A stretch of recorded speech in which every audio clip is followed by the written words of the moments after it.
Welcome everyone. This is the fourth Meet Success webinar in the series of 15. Tonight we have with us Irfan. So, hi Irfan, how are you going? Good, how are you? Good, good. Irfan's joining us from Melbourne as well.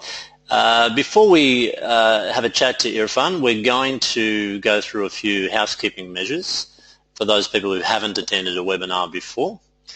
So you'll notice on your screen that you have the control panel. This is where you type your questions in the box. It says type questions here and click send or press enter, and that question will be posted on my monitor. I encourage you to post questions anytime through the evening, and I'll answer them when they come up in a relevant spot in the conversation. If that control panel is too large, taking up too much of your screen, simply minimize it by clicking on the arrow in the orange rectangle, and that will minimize it so it looks like the toolbar here on the right. Then if you want to post a question again, simply click on the arrow again and it will expand and you'll get the whole control panel back so you can post more questions. All right, let's move on. We're going to have a few questions as we normally do. I'm going to ask 3 questions just to give us a little bit of information about who you are, who's out there tonight. So the first one I'm asking is, where are you? So in Melbourne, regional Victoria, interstate or overseas. If you could just select one of those options, please. I'll give you a few more seconds. We've got 70, 80, 90%. I'll give you a couple of more seconds. Anybody who hasn't voted? Okay, I'm going to close that off and just share that result. And you will see that we have 73% in Melbourne, 9% interstate and 18% overseas. So no one from regional Victoria. The 18% from overseas, this is a chance for you to think about what you can do in preparation for when you do arrive in Australia. And please ask as many questions as you like this evening. Okay, next question I'm going to ask you. Are you in Australia working in your profession, in Australia not working in your profession, or overseas and planning to come? If you could just select one of those, that would be useful. 60% voted.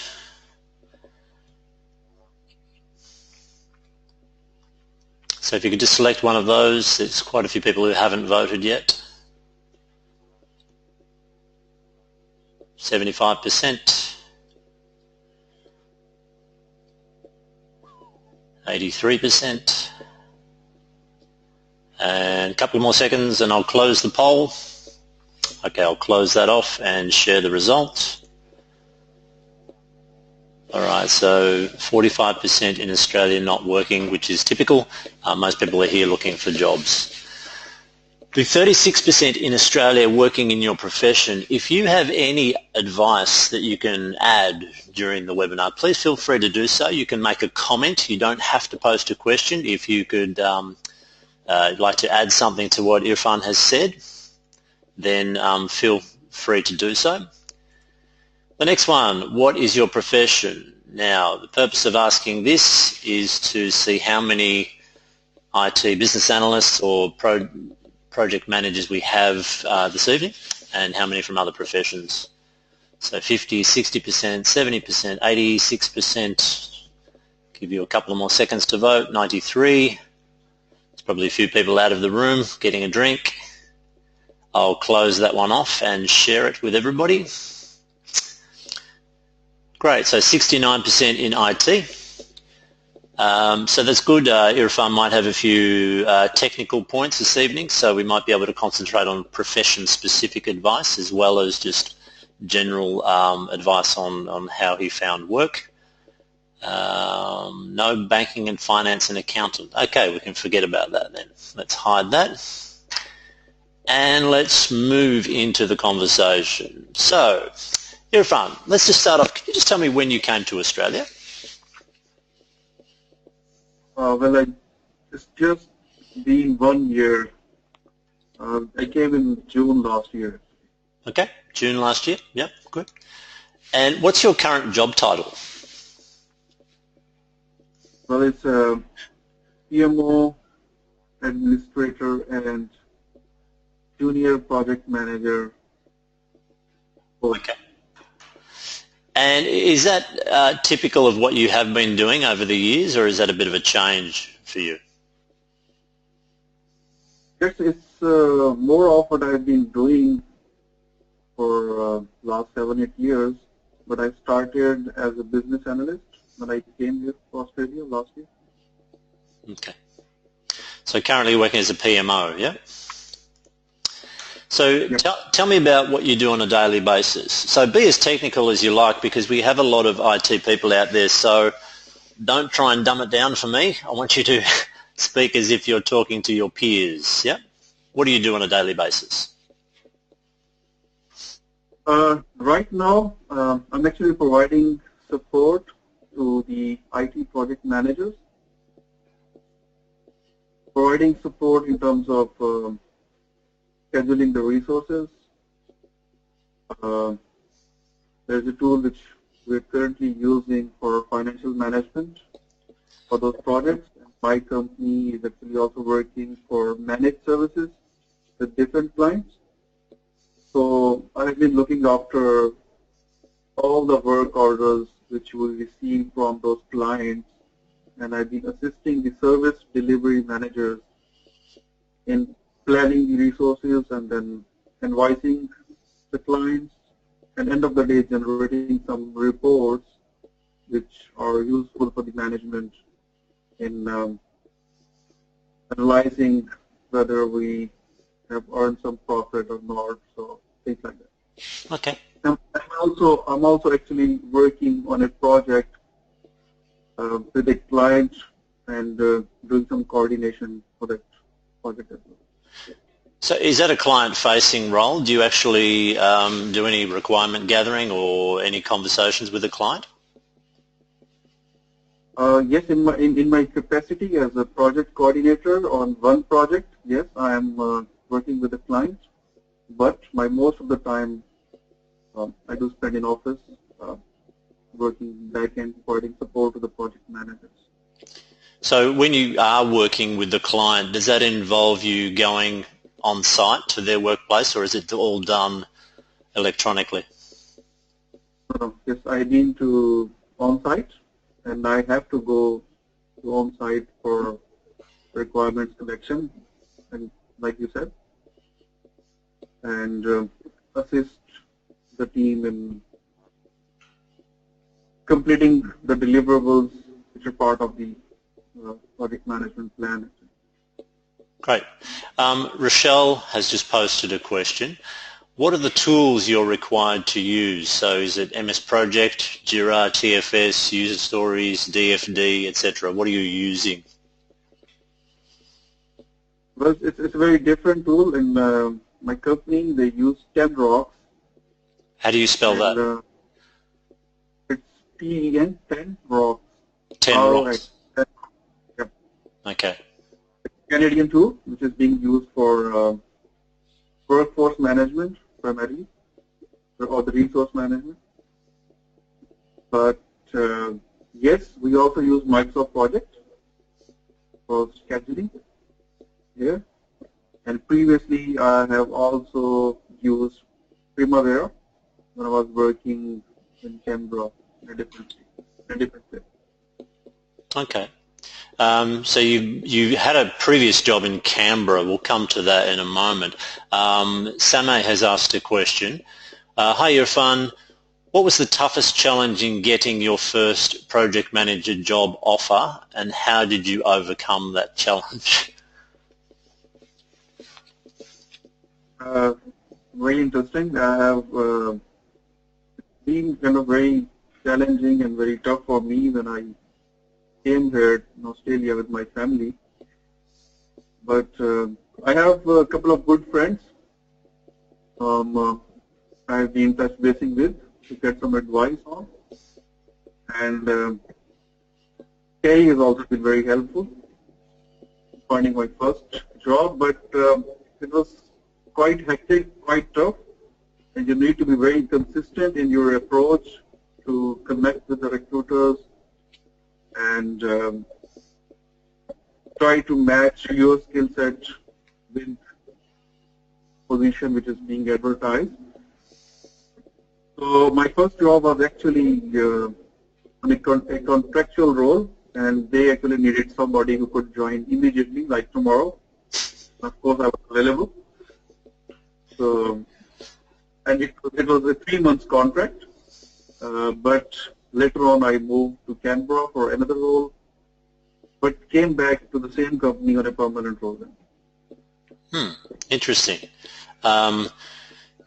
So I should also add there that I've been working with you as part of the application process, and your application documents, I mean, you've been very diligent, they were very thorough, you spent a lot of time on making sure they hit the target, so you really picked the position description apart, and from that I think you got quite a few responses because you were so focused on what the employer wanted. Would you say that's correct? Yes, I tried. I always said to me, I mean, when I was finding the job, is it the best you are giving to it? So yes, I was working hard enough and trying to do more better and better and try to come up with something that the recruitment company, or if it's a direct company, they would definitely call me. Yeah, I mean, it was clear that a lot of work went into your applications, and this is not always the case with clients that I have. Sometimes people will just keep sending me basically the same application for several jobs without paying much attention to what they're actually looking for, and that's not a very good approach. So it's incredibly time-consuming what you do, but I think the rewards are in there when you spend time working out what the employer is actually looking for. Okay, Rochelle has asked another question. Did you already know how to use the tool? This is the one you were talking about, the Canadian tool, or did your company train you in it? No, I never heard about it. So how different was it from what you had used, and how did you learn it, I guess?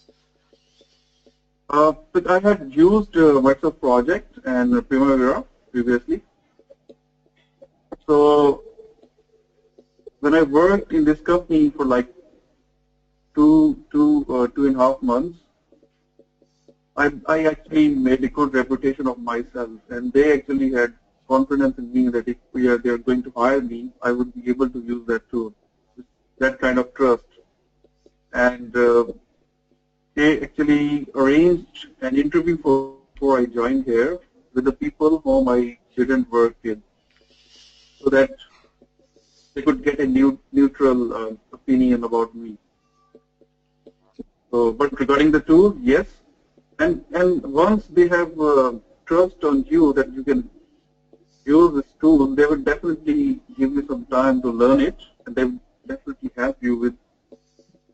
They will give you some time so that you can learn it and then use it. So it's not that rocket science. I mean, if we have been using different kind of tools, so it's all about your skill set. If you've worked on a similar kind of tools before, you can always. I suppose to answer Rochelle's question fully, let's go back a step. The company you're working in now, you were working there previously, then you went to Canberra, and now you're back at that company, correct? Yep. So what was it in your first stint at this company, the first time you were working there, that gave them confidence in you? What was it, do you think? You said that this allowed them to, give you time to learn the new tool. What happened the first time around where they got confidence in you? I would say it was not about my technical capability or my technical skills. It was about soft skills. It was about, because that company had recently won a contract. It was a very big client, probably the biggest client for them in the history of Victoria. So and they were going through some transition stage where they were actually conducting a gap analysis and capturing all the records, all the information about the client. So my role was actually to work with the technical leads to document the existing processes, which was very crucial. So I actually worked with all the technical leads in a way that if they were busy, I had no issue in going onto their desk and checking them whether they are available, they are sitting or not. Like, kind of kept trying it and try to build a relationship with them, sit with them, identify the issues, document what I was supposed to, and that's all. When I delivered those kind of the documentation which I was supposed to in the time frame before the deadline, that was actually the reason I was able to build trust. So that was primarily because of my relationship building with the managers of that company. No, I think that's a really important point. If people feel like they can work with you, and most people who go into roles will be competent. If they're not initially, they will be eventually. So that's half the battle. If they can work with you and feel like that, you can be part of the team, then you're 90% of the way there. So that's good advice. Santosh has joined us and has a question. Do we need to have any certification before applying for BA or PMO role, so like Prince 2 or PMP? Yes, it's definitely recommended because it helps you gaining the confidence of the employer that if you had passed the certification, then you have got enough knowledge to execute it. So it definitely helps. Yeah. I suppose you're also going to, if you don't have any BA or PMO qualifications, you're going to be up against people who do have it, and there you're disadvantaged. And it would take a considerable amount of experience to sort of match that, I suppose, if you don't have the qualification. Yeah, okay, so thanks for that, Santosh. Let's move on. So what size is your employer? Small, medium, large? Currently, I think it's a medium-sized company, but in Canberra, that was a large company. What's the difference? I mean, apart from the number of people, is there any other sort of cultural difference you noticed or the way they go about doing things? Well, apart from number of employees, it's also about the ranking in your particular sector or field in information technology. You can name a company and you can easily rank it, whether it's a tier 1 company or tier 2 company or tier 3 company based on the business it's getting or the number of employees and some other factors. So it's a New Zealand based company, but in Australia it lies on tier 3. So that's why I just said that it's a medium size. Okay. And what are the challenges in your job? We had a brief chat before we went live to air this evening. You were talking about some of the challenges you're facing. Can you just tell us? Well, the challenges are basically with regards to, there are two types of challenges. One, it's very technical. I mean, if you're using a particular set of tools, you need to be an expert of that. So in order to get that expertise, you have to work hard, spend some time, do some research, go through some thinking process. But apart from that, the other challenge is the communication challenge, I would say, because if you are from a non-English speaking background, no matter how good are you in speaking the English language, in Australia it's a different land, it's a different kind of people, it's a different culture. Yes, there are different people who belong to different nationalities, but still you have to go through in a phase that you would face different kind of things happening around you. People would be talking and you would not be able to understand what they are speaking about. So passing through that kind of stage, it's a big challenge. And I'm still unable to cope with that challenge because it's just been 1 year. If I might spend next 5 years, and then I might be able to, feel confident in speaking with them in that kind of slangs or things like that, stuff like that. So yes, these are the two I think challenges. So just starting with the second one first there, the communication at work, it probably makes you feel a bit uncomfortable and a bit left out. Is it causing any problems though?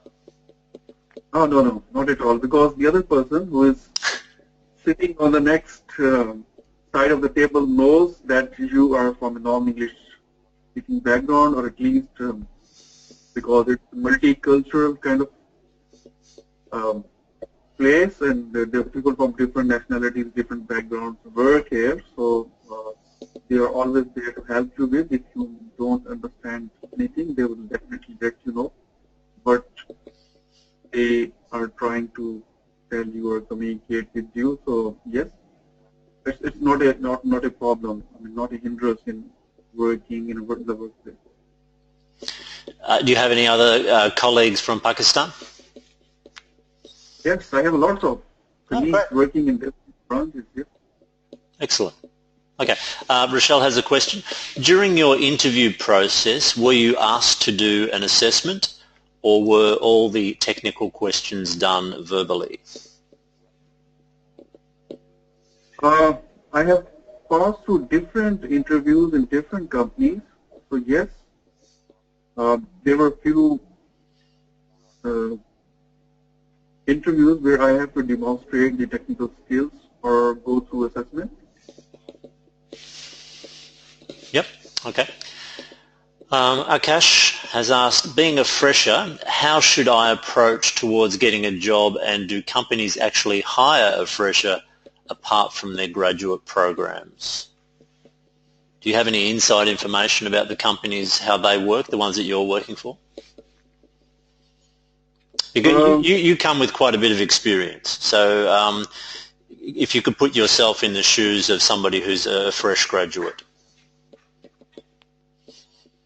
I would be a fresh graduate. I would be more focusing towards networking, joining different professional forums, meeting people, and that's the key aspect if I would have been starting as a fresh graduate or something like that. So I think that's the key. If you build a very good network, professional people around you, you would be able to land a good starting job. Yeah, that's good advice. One thing about networking is that it can take some time. It's not just the first person you meet will give you a job, and it has to be done in a sort of softly way, and it's great advice to get involved with your professional peers. So that's good advice. Vinita has a question. How do you compare the work culture here with your experience in Pakistan? Well, it's quite different. It's quite different because of so many factors. Like I said, it's altogether a 180-degree change when it's a different language, it's a different culture, people from different backgrounds, different kind of tools and techniques which are being used, the way they communicate, the type of artifacts or documents they use, and can we just break down the cultural element? What does it mean when we say it's culturally different? Can we get some examples? How would you do something in Australia that you wouldn't do in Pakistan, for example? Well, culturally, what would I say? I mean, for example, there are Friday after hours drinks, and people socialize with each other when they are working together. So on Friday, every Friday at 4 o'clock or 4:30, they would, gather and just enjoy some drinks, and that was not happening in Pakistan. Hmm. That was a different thing. So these kind of things where you have to get in touch with them, socialize with them, and build some good professional relationships. What about your relationship with your manager and colleagues? Is it the same in this culture or different? That's also a bit different because back in Pakistan it was too bossy. The culture was totally different. I mean, here the people would definitely be always there for you to help, to assist you, and there's no such thing like bossy that I am a boss and people would be getting so many subordinates. And even in Pakistan, if you have to drink a glass of water, there would be a person for you, and you would actually order him to bring a glass of water. So of course, I mean, this is a totally a different thing in here. You have to do everything you have to do yourself. I was working in a government organization back in Pakistan, where it was too much that kind of a culture where you're too much a boss and there's so many people whom you can ask you different petty things actually, and you would be sitting on your seat. But it's quite different in here. You have to do all your stuff yourself. But the good thing is your manager, your boss, would not kind of treat you in the way you have experienced in Pakistan or India. They would be there. They would be working with as your colleague. Even if you will see your managing director or the head of the organization or CEO roaming around yourself, walking around, and you can have a chat with him or her anytime if he or she is free. It's quite different. Yeah. Okay. Great. Let me see what's next. Abdul has a question. Local experience, is it required in Australia for IT jobs? I should just preface this with this is a real issue for jobs like accounting and civil engineering. What about IT? Do you need local experience or is it the same everywhere? Well, when I was searching a job, it really was looking like if I don't have any local experience, then I would not be ending up with getting a job. But I started it. So that means that's not a mandatory requirement. Yes, it's good, and it would be easier for you to get a job if you've got experience, but it's not mandatory. Yeah, and I'd just like to reinforce what you're saying there. Most people from the IT industry get work without having local experience, and once you're in it, you'll realise that the situation there is many people are from overseas. Okay, Santosh, another question. What kind of technical skills do companies expect for a BA or a PMO role? Well, I mean, in Australia, it's very kind of special. You should have ideally a very specialized skill set in order to secure a job very quickly. If you are working as a business analyst, you might get CBAP certification, or you might be quite proficient in business process mapping or things like that. There are different kind of tools. So you need to be quite good. And if you're towards software side, so you would be, have good skill set in user stories and that kind of stuff. But if you're working for CRM, for example, then you should be really good in CRM tools and techniques and doing some documentation and this kind of stuff for CRM things. So information technology business analyst or PMO specialist or project manager. It's a very broad, it has become a very broad terminology, a business analyst or project. Most of the companies, they look for the people with a very specialized skill set.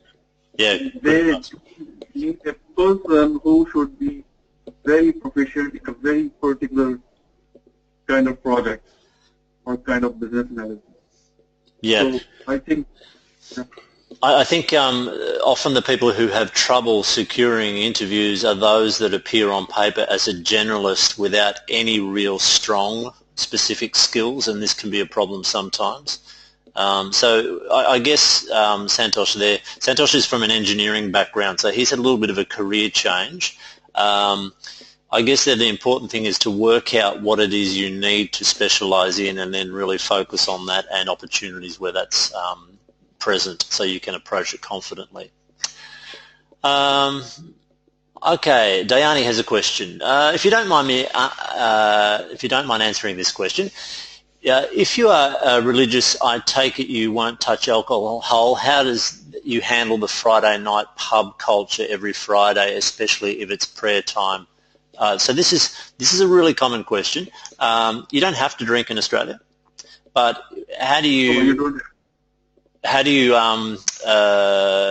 what advice would you give to somebody who doesn't drink on religious beliefs or any beliefs for that matter? How do you handle the Friday night pub culture? People do not expect from you that you would be drinking.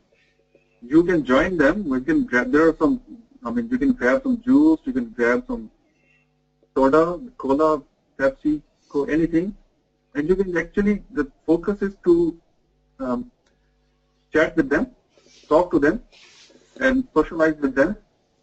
So that's the focus. Drinking is not the aim. They are actually together. They have actually got together to talk to each other, not to enjoy some drinks. Yes, having some drinks is, they would be more comfortable if you are having a drink with them, but they would still be comfortable if you are not having a drink and you are having some juice or stuff like that. It's quite, because people are, like I said, from the different backgrounds, different cultures. So, for example, if you are eating something, there are people who are a vegetarian. People don't mind if you are a vegetarian. Similarly, if you're not drinking, they won't mind. Yeah, great advice. I should also add that there are some Australians who don't drink as well. Not too many, but it's like the food analogy is a good one. Some vegetarians and some not. Okay, a question from Roshan. How long did you take to land your first job? So we're talking about your first job. How many interviews did you face, and how many months did you have to wait? Almost 5 months. Yeah, more than 5 months. And you came with quite a bit of experience. So we're not talking about somebody who's a fresh graduate here. This is a highly experienced professional. It can take some time. Did you change your approach? Was it the same right at the first day, or did you change your approach over those 5 months? I was kind of a generalist, like we were talking before. So I have to really focus in one direction. And that was the way, actually, to secure a job. And the first call I got was a very famous bank in Australia, and that was a scheduling role again. So scheduling is something which is very specialized if you're working in a PMO in project management profession. So the interviews, I can't recall how many interviews. But you had a few, though, yes? You had a few. Yeah, I had to. Initially, I was not getting calls for the interview. So when I think my paperwork was in line, I just got some help with a few friends, even with Terry, and then I was getting some calls for the interviews. There was the next stage, and then in third, I would say there landed with the job. Yep, great. A question from Abdul. So this is sort of more a general industry question. What kind of IT jobs are in demand in Australia? I mean, is programming more in demand, or infrastructure roles? Because I'm not a techie, but I would definitely advise you to do some research on seek.com and similar websites, and just look at the job advertisement if you just select the information technology category. You just go through the kind of ads which are there and just do some research at what are the skill sets which are in demand in here.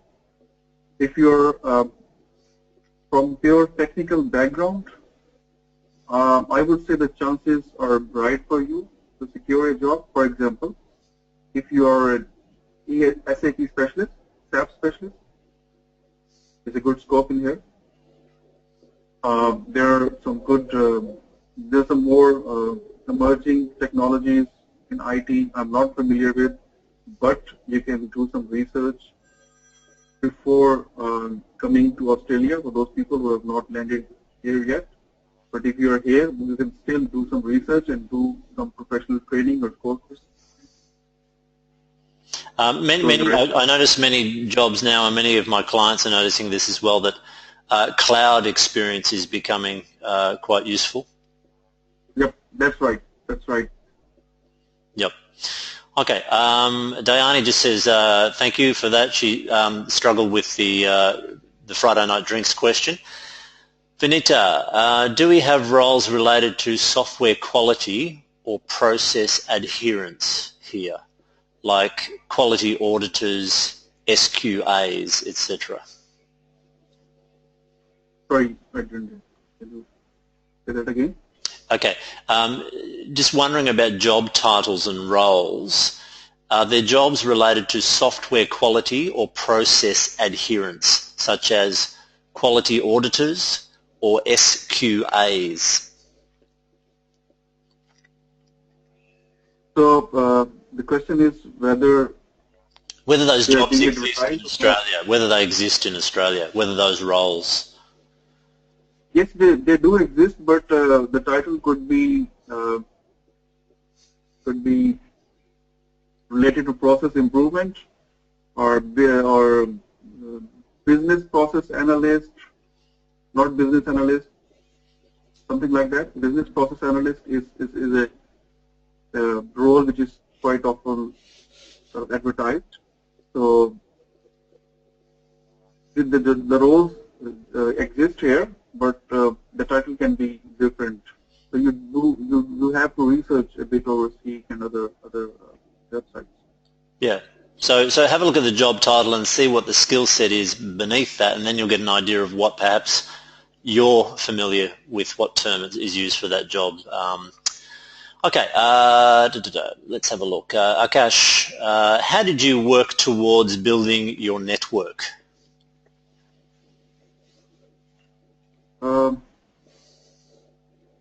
I was quite good in that because back in Pakistan I was volunteering for a project management institute chapter. So when I landed in Australia, in Melbourne, before I landed even, I had got the membership of Project Management Institute, and I was always part of the monthly events there. And I've been also going on other networking events. There's a meetup app where you can find different IT-related forums, and you can join those IT-related forums and go on to their seminars or monthly events. So yes, it helps to build how to communicate in here, what are the trends, what are people talking about. So it's always good, even if you would not be able to get a job through that networking, you would still get some benefits to talking to them. And yeah, even just talking about your profession is useful, yes? Yeah. Yeah, okay. Let's have a look. Raghavendra has a question. Which state is good for IT? You've been around the place. You've been to the ACT, to Melbourne. What do you reckon? Like it's the same. If you talk that there are more opportunities in Sydney, but there would be more people landing in Sydney as well, so there would be more competition as well. If you talk that you would go to Adelaide, for example, but again there would be less jobs and there would be less competition. So maybe the ratio would remain the same wherever you go. It's more about your preparation and Yeah, good advice. Deepak, just a general thing. Major things to look at for searching for jobs in Australia, the do's and don'ts. Do you have any general advice or specific advice about what to do when you're looking for a job? Well, based on my experience, I don't know about don'ts. I mean, I've tried different things, but I would say try different things and get some help, seek some advice, be persistent in your search and be patient. That's it. That's a good thing about the don'ts. I mean, there's really not one way to find a job. It's not an exact science. It's experimenting, it's trial and error, it's trying many things at the same time. So it's important to employ as many do's as possible and not be afraid to do some things, whether it's, approaching people in a professional and culturally appropriate way that you've never met before, whether it's face-to-face, direct email. Don't be afraid. Get some advice on how to do it correctly and appropriately, and do as many do's as possible, If you make a mistake, you make a mistake. This is part of life. It's not such an issue. Okay, Karthik, how about jobs for Android engineers? Do you know anything about that, Irfan? Android engineers? But I have no idea about that because that's not my field. But if you're really good in what you have been doing, you will get the job. Yep. Okay. Samay has asked, what would be your advice for new overseas professionals to make an instant impact in a job interview? First 3 seconds maybe, or something impressive at the start.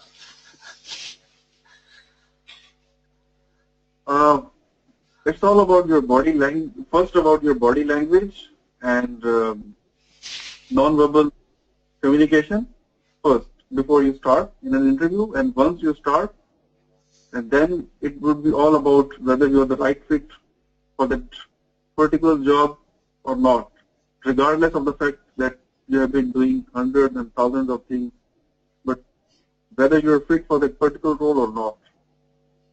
Yep, let's break down body language. What does it mean? What are the elements? Confident, you would have done some research over the company, you would have done some research about that particular role, about the industry, and you must be very confident when you start, before you start the interview and stuff like that. Yep. Just to add to that, a few things about your body language. Speak with volume, make eye contact, don't forget to smile, okay? If you come across as looking worried or serious, people may have doubts about your competency, okay? So if you are relaxed, smiling, friendly, people assume that you're good at your job, okay? Now this may be a wrong assumption, but that's how it translates culturally. If you're friendly, smiling, open, good handshake, eye contact, that's a good start, yeah? And get some... Go ahead. If you feel good, you will do better. But if you're not feeling good, you will not do better. Yeah, that's right. So try to be positive. Look, the one thing you should remember, if you've been granted an interview, they like you already. Okay, so you don't get an hour of their time if they don't think you can do the job. So go in there with confidence that they like you, at least on paper, okay? And then from there, you just have to take it the next step and make sure that they like you as a person. Yeah. So go in with confidence and be positive is a good starting point. Okay.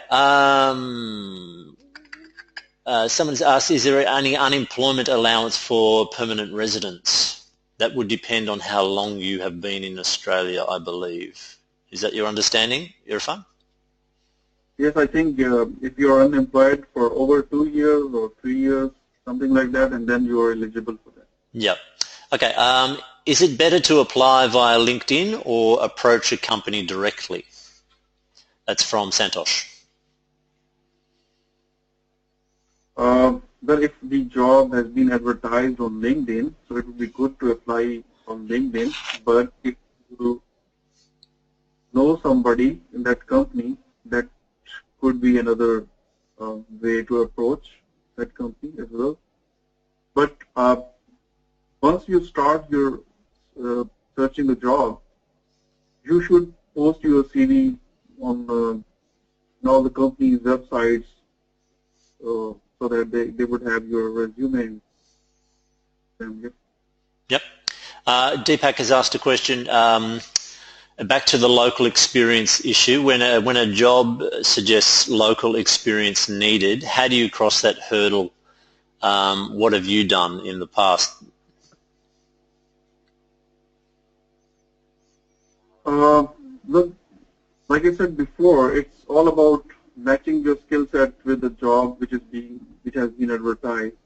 If you think that you would be able to convince the interviewing panel that you are the right fit for the job and you have done similar kind of things before, whatever company you were working for, so they will hire you. I mean, it's all about performing in the interview. Once you secure the interview, like Terry has said, that they've already liked your CV, and then it all depends on you, how you present yourself and how you convince them that you're the right fit for the job.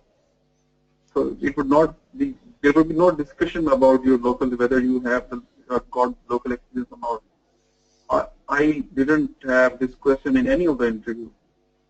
So my CV was selected for that interview.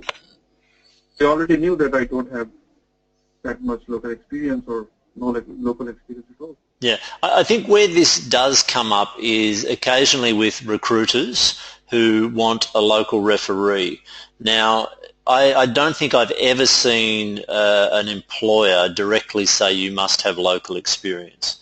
Okay, so this is generally, I've talked about this before, but recruiters will want this so they can call a local referee or they can forward you to the employer and know that you have some local person who can vouch for your experience.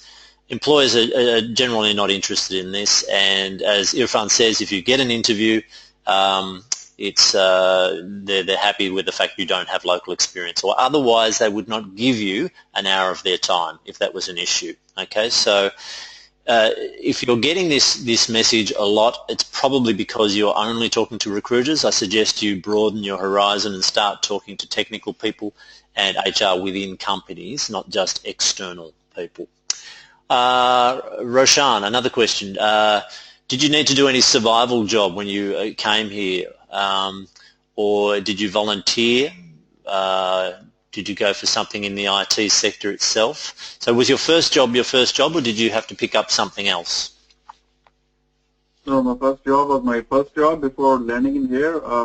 I've gotten advice from a colleague in the company where I was working that if you start working in a different job, you might not be able to get that much time which is required for the job hunt.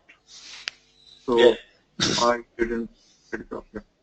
Certainly people who have enough financial backing, a little bit of cushioning to allow you to devote all of your time to professional job seeking are advantaged. So if you do have to do a survival job, it can prolong your period of unemployment because you just can't commit yourself to the time that's required.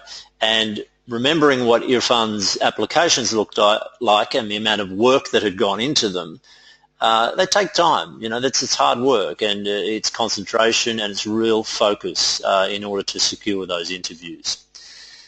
Okay, it's good that the questions are coming through. Happy to keep this going. Let's use their time with Irfan. We've got about 10 minutes, so if you want to post a question, I suggest you do it now because we don't have much time left.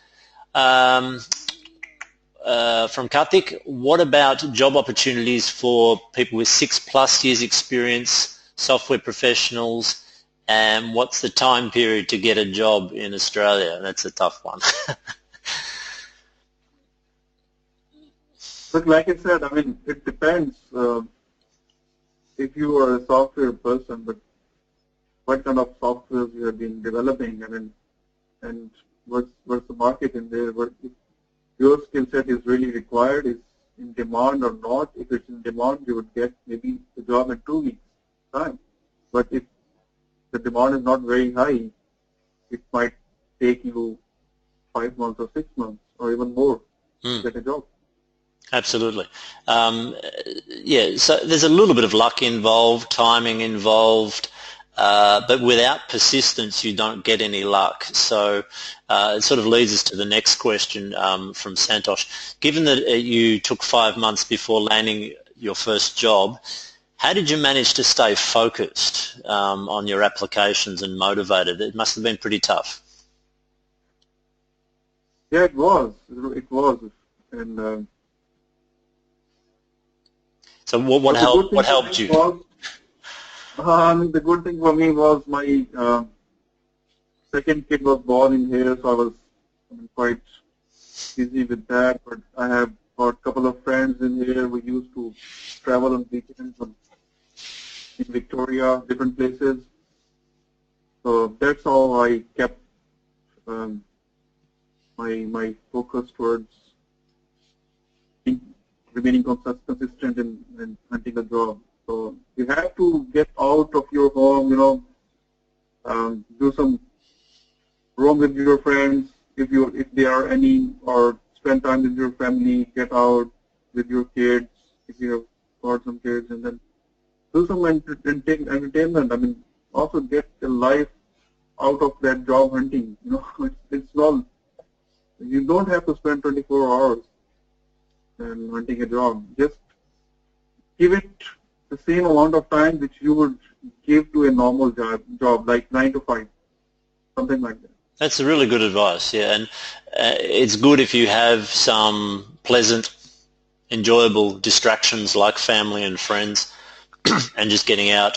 Yeah, excellent advice. Getoffseek.com. Don't spend 24 hours a day on there, okay? Get out and be with people is important.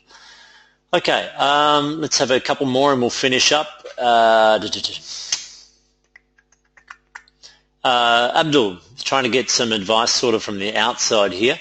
Is there any season for job openings in Australia? Any hot months, perhaps? Very interesting. This has been, I've been discussing the same thing with my friends when I was last year. And the answer was, whatever month you came in, I mean, you will hear that, I got, somebody will say, I actually got the job in November, so that's the best month to come in Australia, And some other friend or guy would say, I got a job in March, so that's the best season to get a job. So it's different for different people.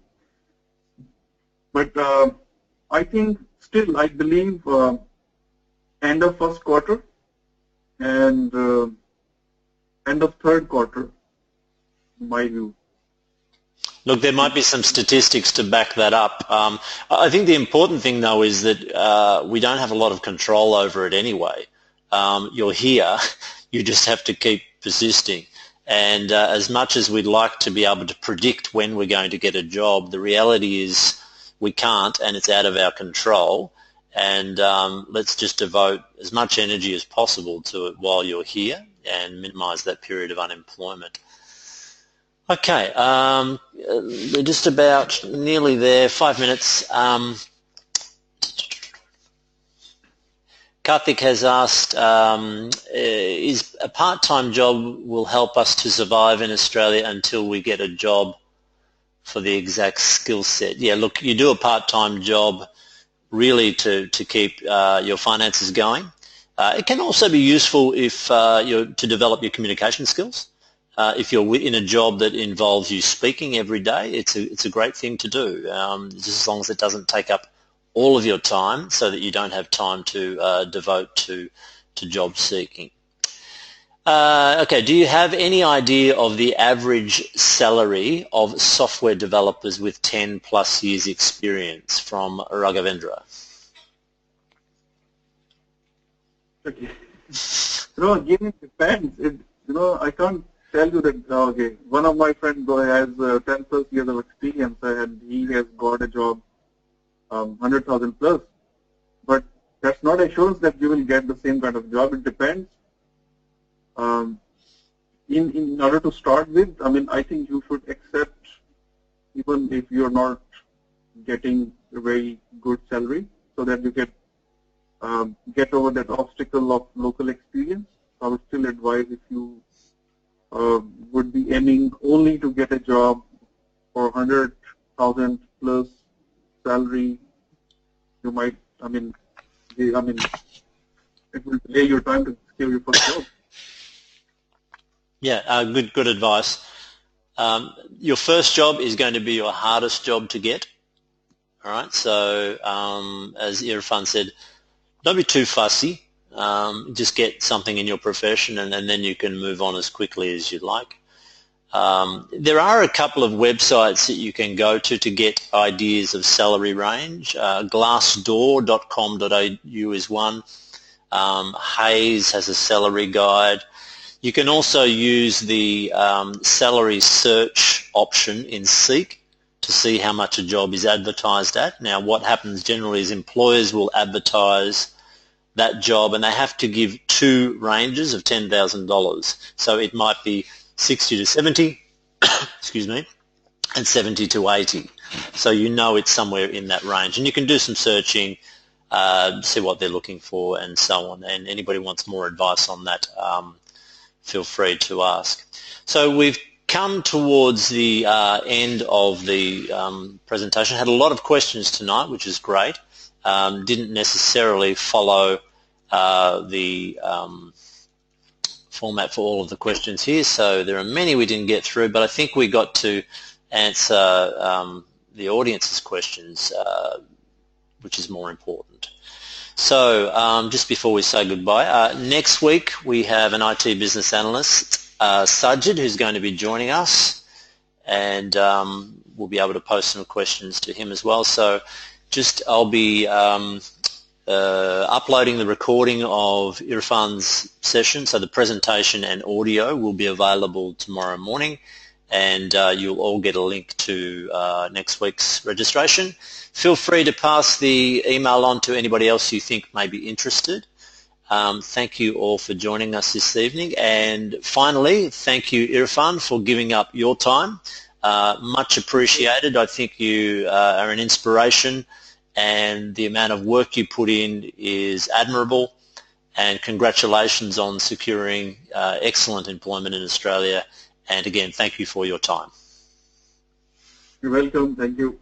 No worries. Okay, good night everybody, sleep well, and we'll see you next Thursday at 8 p.m. Bye-bye.